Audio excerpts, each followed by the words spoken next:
साल 2007 San Francisco में दो दोस्त एक रेंट के अपार्टमेंट में रहते थे। दोनों की ही जॉब अच्छी नहीं चल रही थी, ना उनके पास सेविंग्स थी और रेंट भरने का टाइम भी नजदीक आ रहा था। उनके रूम के कोने में एक पुराना एयर मैट्रेस पड़ा हुआ था और फ्रिज में बस 2 पैकेट ब्रेड के थे। ये हालत थी उनकी। दोनों ही दोस्त बहुत टेंशन में थे और सोच रहे थे कि आखिर रेंट दें तो दें कैसे। तभी उनके दिमाग में एक आइडिया आया, क्यों ना लिविंग रूम का कोना किसी ट्रैवलर को रेंट पर दे दिया जाए। उस वक्त सैन फ्रांसिस्को में एक बड़े कॉन्फ्रेंस का टाइम चल रहा था और शहर के लगभग सारे होटल्स पहले से ही बुक्ड थे।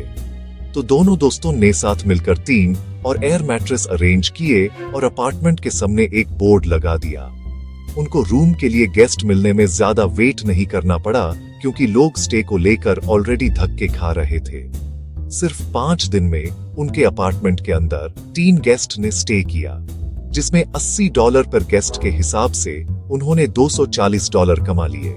एक ऐसा अपार्टमेंट जिसका रेंट भरना भी मुश्किल हो रहा था, वो अब उन दोनों दोस्तों के लिए एक इनकम सोर्स बन गया था। दोनों ही अब इस आइडिया को एक परमानेंट इनकम सोर्स बनाना चाहते थे, बट उनके साथ एक प्रॉब्लम थी। उनके पास इसकी मार्केटिंग के नाम पर सिर्फ एक बोर्ड ही था, इसके अलावा और कुछ भी नहीं, और इतने पैसे भी नहीं थे कि वो किसी को हायर कर लें इस काम के लिए। तो फिर उन्होंने दूसरा तरीका अपनाया और मार्केटिंग करने के लिए अपने क्रेडिट कार्ड का यूज किया। उन्होंने खुद ही एक वेबसाइट डिजाइन करी और क्रेडिट कार्ड से डोमेन लिया, लेकिन इसके बावजूद भी ये आइडिया ज्यादा चल नहीं रहा था। स्टिल ज्यादा गेस्ट नहीं आ रहे थे, पर उन्हें इस मौके की अहमियत पता थी, तो उन्होंने कुछ और ट्राई करने का सोचा। उस टाइम वहां पर इलेक्शन का सीजन चल रहा था, तो उस दौरान दोनों ने लिमिटेड एडिशन वाले ब्रेकफास्ट सीरियल्स ओबामा ओएस और कैप्टन मैकेन बनाया। वो एक्चुअली 17 बॉक्सेस थे, जिनका प्राइस $40 पर बॉक्स था। अब क्योंकि लोगों में इलेक्शंस को लेकर ऑलरेडी हाइप थी, तो लोगों ने सीरियल्स जमकर खरीदे। उन्होंने लगभग 800 बॉक्सेस बेच डाले और बहुत कम टाइम के अंदर काफी पैसा अर्न कर लिया। यहाँ से आए सेल रेवेन्यू से दोनों ने अपने रेंट वाले आइडिया को और आगे बढ़ाने का सोचा।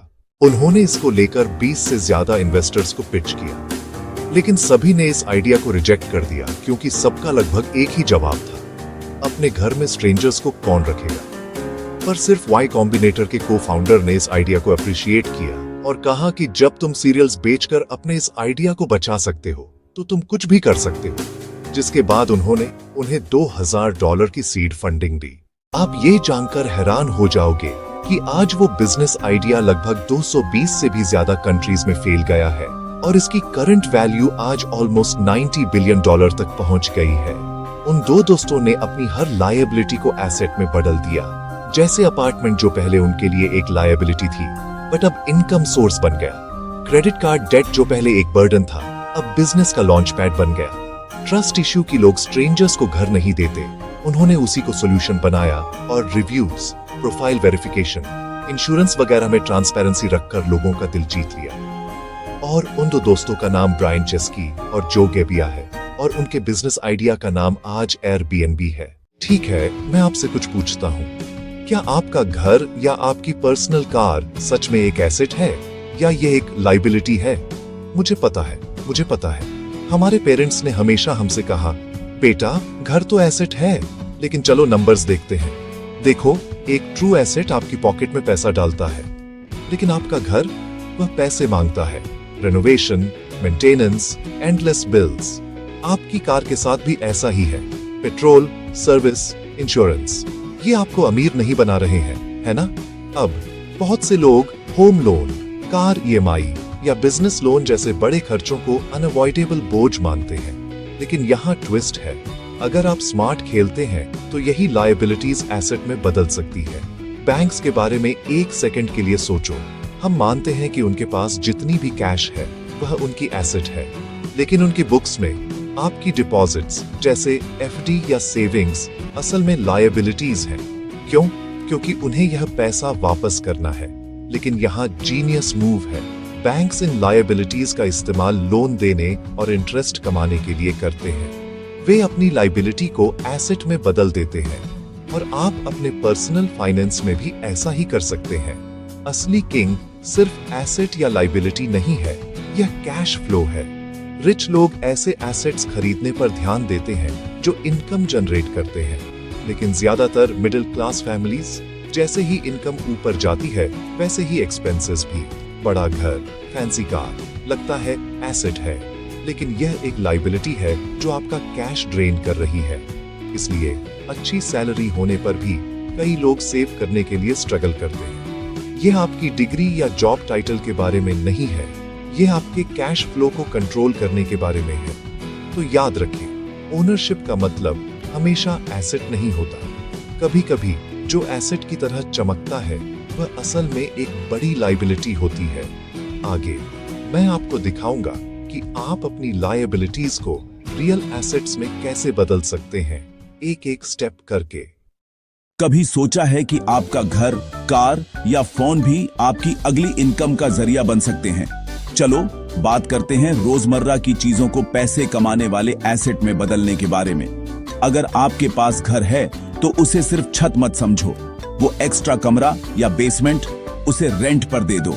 पीजी, लॉन्ग टर्म किराएदार या फिर कंटेंट क्रिएटर्स के लिए एक स्टूडियो के तौर पर। मेट्रो शहरों में एक सिंगल रूम हर महीने 5,000 से 20,000 रुपए तक ला सकता है। या घर से कोई बिजनेस शुरू करो, ट्यूशन, योगा, बेकिंग, कंसल्टेंसी, उस जगह को मोनेटाइज करो और आप महीने के 10K से 50K तक आसानी से कमा सकते हो। आपकी छत भी पैसे बना सकती है। टेलीकॉम टावर्स या एड बोर्ड्स के बारे में सोचो। अब आपकी कार, उसे सिर्फ पेट्रोल और मेंटेनेंस में पैसे बहाने देने के बजाय अपने रूट पर लोगों को पेड लिफ्ट ऑफर करो या फिर किसी कार सर्विस कंपनी के साथ रजिस्टर करो और वीकेंड्स पर पैसे कमाओ। आपकी कार सिर्फ लायबिलिटी नहीं होनी चाहिए, वह खुद अपने लिए पैसे कमा सकती है। आपकी डिग्री और स्किल्स, वे तभी असली एसेट हैं जब वे आपको कमाने में मदद करें। उस एजुकेशन लोन को बोझ मत बनने दो, अपनी स्किल्स को मोनेटाइज करो, ठीक वैसे ही जैसे संदीप माहेश्वरी ने फोटोग्राफी से किया था। बिजनेस के बारे में सोच रहे हो? लोन्स हमेशा डरावने नहीं होते, सही से इस्तेमाल किए जाए तो वे लॉन्च पैड होते हैं। उन ब्रांड्स के बारे में सोचो जो सिर्फ बड़े रिस्क लेकर शुरू हुए थे। और वो गैजेट्स, अगर आप सिर्फ इंस्टाग्राम स्क्रॉल कर रहे हो तो वे लायबिलिटी हैं, लेकिन उन्हें कमाने का जरिया बनाओ। Content creation, freelancing, online gigs, अचानक आपका फोन या लैपटॉप पैसे कमाने वाला बन जाएगा। तो सिर्फ चीजों के मालिक मत बनो, उन्हें अपने लिए काम करवाओ। अगर इससे मदद मिली तो ये जानकारी शेयर करो। आपके सर्कल में किसी को इस पुश की जरूरत है।